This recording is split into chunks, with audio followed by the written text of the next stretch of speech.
Hello and welcome to the Grand Line Review, your source for everything One Piece. Today, we are going to be examining combat in the One Piece world. As a shonen manga, fighting is a key aspect of the series, and while characters like Luffy seem to be very adept at essentially improvising their way through battle, there are actually many forms of structured combat within this world. So we're going to do what we always do with everything in the One Piece universe and rank them. The criteria for this list is as follows. A martial art must be a formal practice used by more than one character. So for example, Luffy's particular fighting style does not count here, nor does Zoro's Santoryu, even though a lot of students at his dojo seem to be attempting it. And that's pretty much it. So with that out of the way, let's begin. Welcome to the top 5 martial arts in One Piece.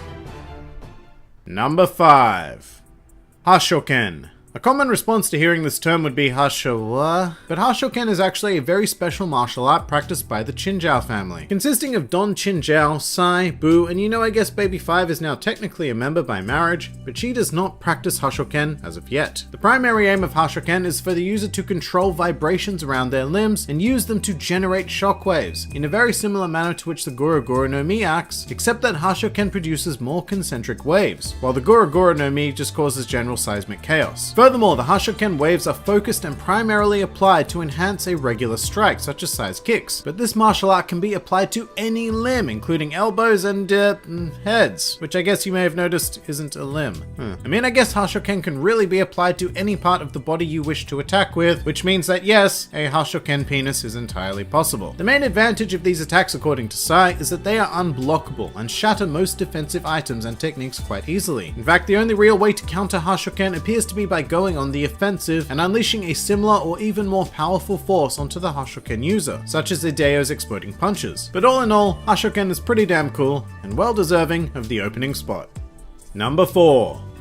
Blackleg style. Best described as a fusion of capoeira, taekwondo, savate, and general amazingness, Blackleg style was founded by former pirate Zeph, who was said to have been able to break boulders and even dent steel with his techniques. This art was then taught to the second and only other master of Blackleg style in the world, Zeph's student Sanji. As the name implies, the main force behind Blackleg style are kicks, but you would be greatly mistaken in believing that this means this art ignores the rest of the body. On the contrary, this martial art puts great emphasis on repurposing body parts such as arms and hands in order to enhance the power, range, and diversity of the kicks themselves. But the really cool factor behind Blackleg style is why it was created, which was as a means of preserving one's hands, because the only two users in the world are chefs. As chefs, both Zeph and Sanji take far greater pride in cooking than they do in combat, and so this phenomenal yet efficient style has been developed. It all goes back to one of my favorite sayings really, restrictions breed creativity. And with Blackleg style, we have some pretty huge restrictions, resulting in some pretty fine creativity. Number 3. The Rokushiki.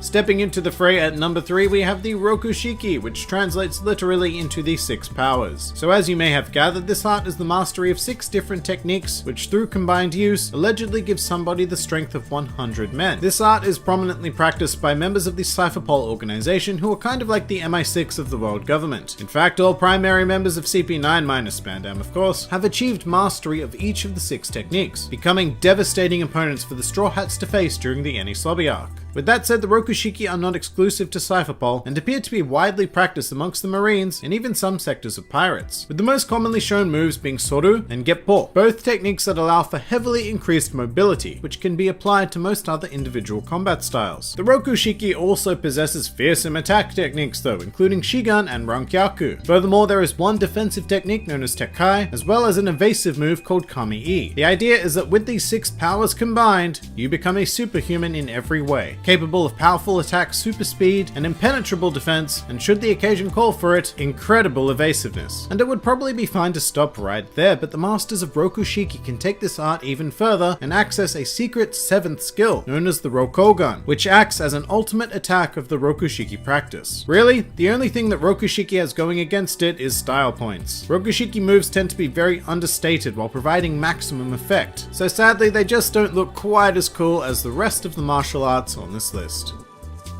Number 2.